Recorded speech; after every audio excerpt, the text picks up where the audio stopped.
उस दे विच उन्होंने जानकारी दी है कि एक शख्स की जिहड़ी बॉडी है वो चिथड़े चिथड़े हो रखे सन, यानी कि उस शख्स के अंग खिलरे हुए सी उस पूरी घटना के उत्ते।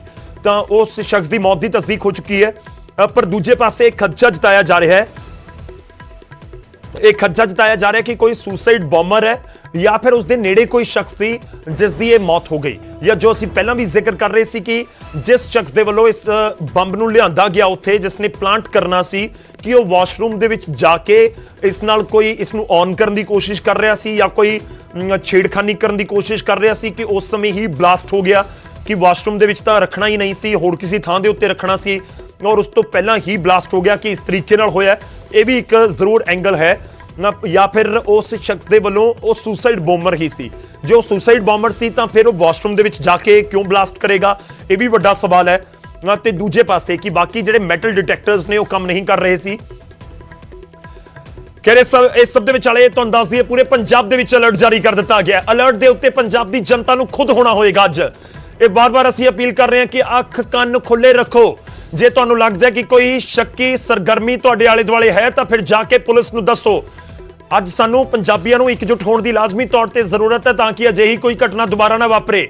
पिछले 5-6-7 दिनों के जो कुछ होया है वो चिंता नूं वधाउण वाला है। जिहड़े पंजाब के लोग जिन्होंने वो दौर देखा पंजाब दे विच काला दौर जिसनूं असीं कहने हैं, जो 80 का दहाका या 90 की स्टार्टिंग दे विच जो कुछ घटनाक्रम पंजाब दे विच वापरदा सी, वो जे असीं याद करते हैं तो लाजमी तौर पर चिंता दुगनी तिगनी हो जाती है। इस करके असीं अपील कर रहे हैं कि अलर्ट सुरक्षा एजेंसियों के वल्लों पंजाब पुलिस को अलर्ट कर दिता गया, पंजाब दी सुरक्षा एजेंसियों को अलर्ट कर दिता गया है। पर इस सब दे विचाले अलर्ट इस धमाके ने पूरे पंजाब नूं कर दिता है, पंजाब के लोगों नूं भी कर दिता है। असीं बार-बार अपील कर रहे हैं कि दो चीज़ों का असीं ध्यान रखना है। पहली कि अफवाहां दे उत्ते असीं ध्यान ना दईए, थोड़ा संजम बना के रखिए, और दूजी गल कि हुण असीं अपनी जिम्मेवारी ये निभाइए कि जेकर सानू आले दुआले कोई शक्की चीज़ लगती है या कोई शक्की सरगर्मी लगती है या कोई शक्की शख्स लगता है तब बेपरवाह होकर पुलिस तक जानकारी इसकी पहुंचाओ। यह भी बहुत क्लीयर होंगे कि पुलिस को इन्फॉर्मेशन पहुंच गई तो फिर उसका यह मतलब नहीं कि तुहानू उत्थे बार-बार सद्दिया जाएगा। पुलिस को इन्फॉर्मेशन पहुंची है तो वो पुलिस उसकी इन्वेस्टिगेशन करेगी और तुहाडी उत्थे जिम्मेवारी खत्म हो जाती है।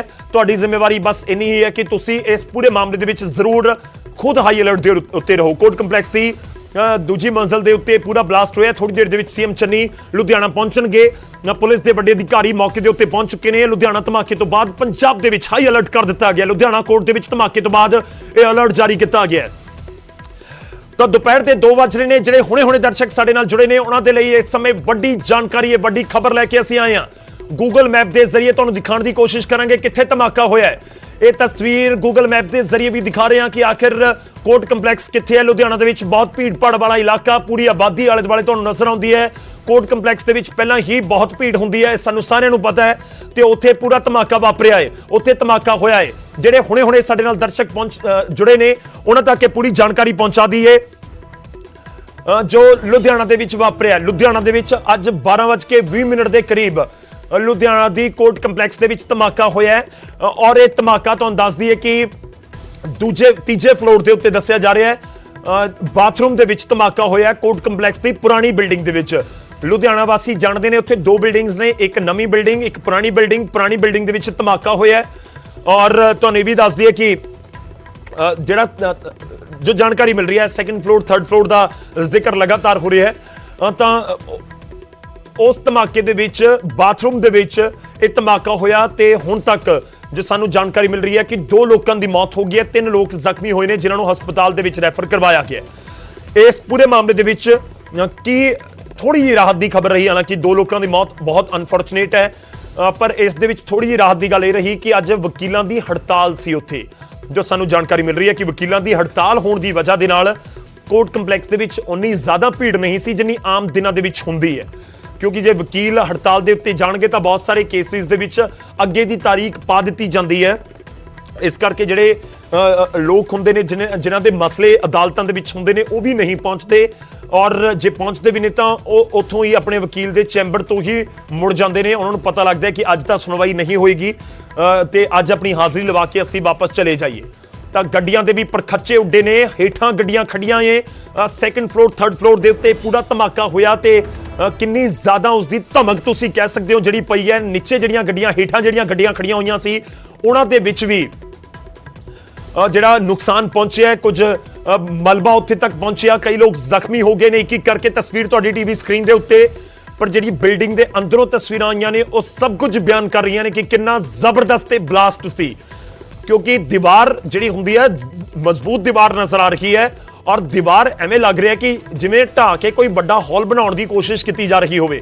ਉਹ ਵਾਸ਼ਰੂਮ, ਉੱਥੇ ਵਾਸ਼ਰੂਮ ਦੀਆਂ ਜਿਹੜੀਆਂ ਪਾਈਪਾਂ ਨੇ ਉਹ ਵੀ ਉੱਥੇ ਨੁਕਸਾਨੀਆਂ ਗਈਆਂ। ਉੱਥੇ ਤੁਹਾਨੂੰ ਪਾਣੀ ਜਿਹੜਾ ਡਿੱਗਦਾ ਹੋਇਆ ਨਜ਼ਰ ਆ ਰਿਹਾ ਹੋਏਗਾ, ਜਿਹੜੀਆਂ ਪਾਈਪਾਂ ਦੇ ਵਿੱਚੋਂ ਉੱਥੇ ਪਾਣੀ, ਕਿਉਂਕਿ ਜਦੋਂ ਇੰਨਾ ਜ਼ਬਰਦਸਤ ਬਲਾਸਟ ਹੋਵੇ ਤਾਂ ਫਿਰ ਕੀ ਬਚਿਆ ਹੋਏਗਾ।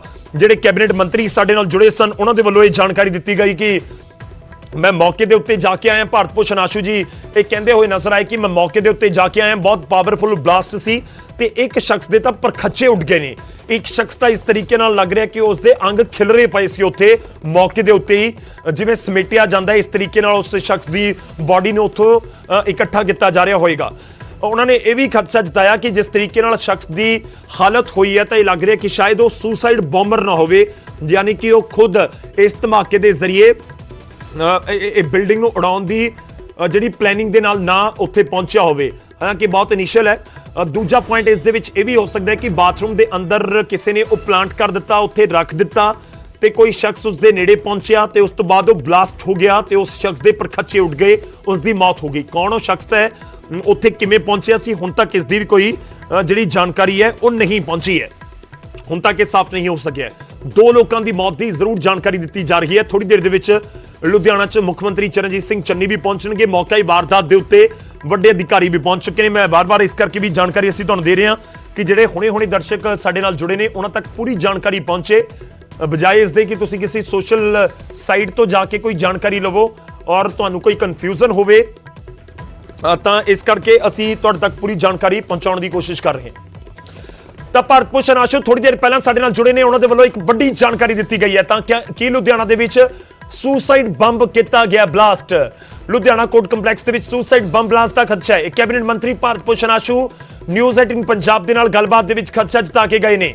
ਉਹ ਕਹਿੰਦੇ ਨੇ ਕਿ ਡੈਡ ਬਾਡੀ ਜਿਹੜੀ ਉੱਥੇ ਖਿਲਰੀ ਪਈ ਸੀ ਉਹ ਬੁਰੀ ਤਰ੍ਹਾਂ ਡੈਮੇਜ ਹੋ ਚੁੱਕੀ ਸੀ। ਸੁਸਾਈਡ ਬੰਬਰ ਜਾਂ ਫਿਰ ਕੋਈ ਨੇੜੇ ਖੜਿਆ ਸ਼ਖਸ ਹੋ ਸਕਦਾ ਹੈ। ਤਾਂ ਕਿ ਲੁਧਿਆਣਾ ਬਲਾਸਟ ਦੇ ਵਿੱਚ ਸੁਸਾਈਡ ਬੰਬ ਦੇ ਜ਼ਰੀਏ ਇਸ ਘਟਨਾ ਨੂੰ ਅੰਜਾਮ ਦੇਣ ਦੀ ਕੋਸ਼ਿਸ਼ ਕੀਤੀ ਗਈ ਹੈ। ਅਸੀਂ ਵਾਰ-ਵਾਰ ਕਹਿ ਰਹੇ ਹਾਂ ਕਿ ਇਹ ਜਾਣਕਾਰੀ ਬਿਲਕੁਲ ਮੁੱਢਲੀ ਜਾਣਕਾਰੀ ਹੈ, ਇਸ ਕਰਕੇ ਬਿਲਕੁਲ ਇਸ ਤਰ੍ਹਾਂ ਨਹੀਂ ਹੈ ਕਿ ਕੋਈ ਸੁਸਾਈਡ ਬੰਬਰ ਹੀ ਸੀ, ਕਿਉਂਕਿ ਡੈਡ ਬਾਡੀ ਜਿਹੜੀ ਉੱਥੇ ਦੇਖੀ ਗਈ ਹੈ ਕੈਬਨਿਟ ਮੰਤਰੀ ਦੇ ਵੱਲੋਂ ਵੀ, ਉਹ ਕਈ ਹਿੱਸਿਆਂ ਦੇ ਵਿੱਚ ਉੱਥੇ ਪਈ ਹੋਈ ਸੀ। ਯਾਨੀ ਜਾਂ ਤਾਂ ਕੋਈ ਬਹੁਤ ਬਿਲਕੁਲ ਨਜ਼ਦੀਕ ਖੜਾ ਸੀ ਉਸ ਬੰਬ ਦੇ, ਜਾਂ ਫਿਰ ਕਿਸੇ ਦੇ ਸਰੀਰ ਦੇ ਨਾਲ ਉਹ ਬੰਨਿਆ ਹੋਇਆ ਸੀ, ਜਾਂ ਉਸਦੇ ਹੱਥ ਦੇ ਵਿੱਚ ਉਹ ਧਮਾਕਾ ਖੇਜ਼ ਸਮੱਗਰੀ ਸੀ।